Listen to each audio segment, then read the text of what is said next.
Extra, extra, read all about it.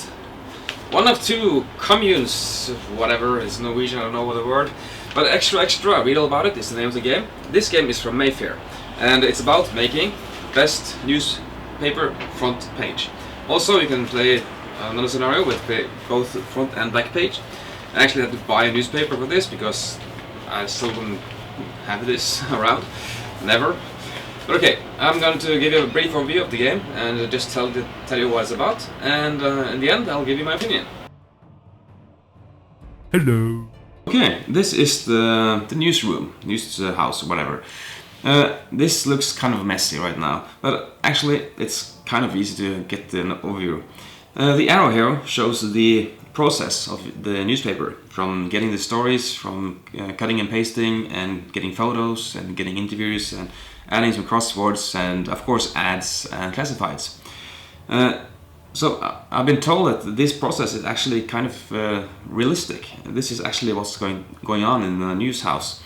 But it's your job to get the best paper, and here's your paper. So each player gets one of these, and you have to fill the tabloid or a Berliner or a spreadsheet with the news articles. Also, there's a double-sided, so you can play with a double-sided newspaper. So this takes longer, of course, but it provides for more choices during the game. You want to fill the paper with the best news stuff, and you do this by going to the editor's desk and buying some stories, which you can then place in your newspaper. Notice you have to play it in the right alignment, so if you don't want a vertical paper, you have to either buy one that is horizontal, or you can spend an action to flip this tile over, which will then make it horizontal.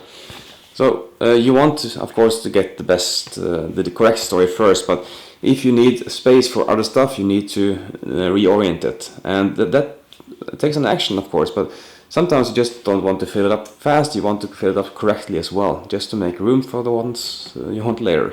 What makes this thing interesting is the worker placement mechanic. So these are fields where you can place your workers all over the board.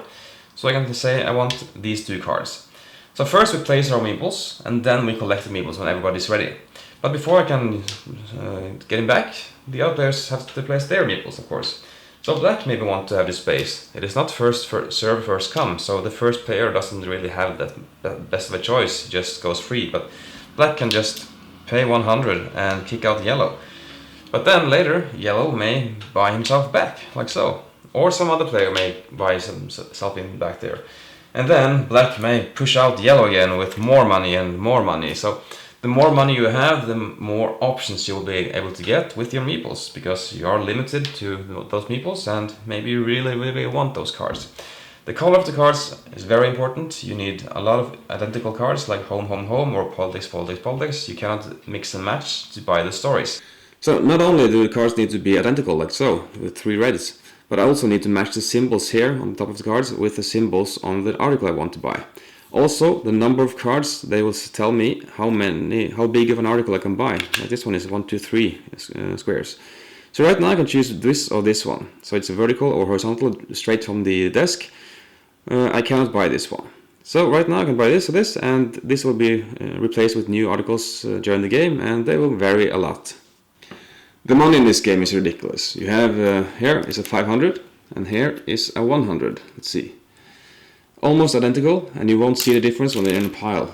Just hilarious. Extra, extra, read all about it! Well, there you have it. It's a very simple and basic worker placement game with some set collection in the cards. Also, I didn't mention the cutouts where you can just put together 2 pieces to make a wild card. Anyway, the game is fairly interesting. It is. There is one factor, or 2 factors actually, that really matters in this game. Number of players and what scenario you're playing. If you have too few players, there will be little combat in the game. So with 3 players, I can't see the fun in this game. Also, the boards are double-sided. One side is for 2 to 4 players, the other side is for 5 to 6 players, and they vary on the number of action spaces available.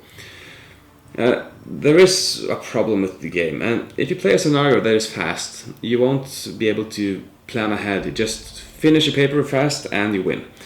If you play a long scenario, the game drags on really long, and yeah, it is interesting on the way, but you will be looking at your watch and just think, how long have I been playing now? Oh, 30 minutes only. Oh, wow. Okay, not that bad. But you get the point. The game can drag if you play a long scenario, and it can be just quickly over in a short scenario.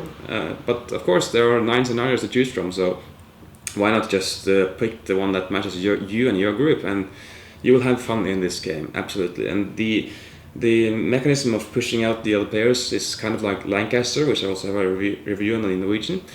But I like Lancaster better than this one, for various reasons. But that is my taste, I guess. Because the game is fine, it is fine, but nothing new is brought to this game. But anyway, that's extra. Read all about it, and yeah, I hope you've got a right impression now if this is a game for you or not. Because for me, it's a small thumbs up. It's a fine game, but it's not a game that I will run out to buy or recommend or anything. But I will play it from now and then. So, okay, thanks for watching. I hope you learned something today. And I hope I see you again in the next episode of Takas Reviews. So, see ya. Thanks so much for watching the Dice Tower videos. Find more great videos and reviews, as well as our top-rated audio podcast at Dicetower.com. You can also find other great shows at Dicetowernetwork.com. I'm Eric Summerer, and you've been watching The Dice Tower. The Dice Tower is sponsored by Cool Stuff Inc., where you can find great games for great prices. Cool stuff in stock. Check them out at CoolStuffInc.com.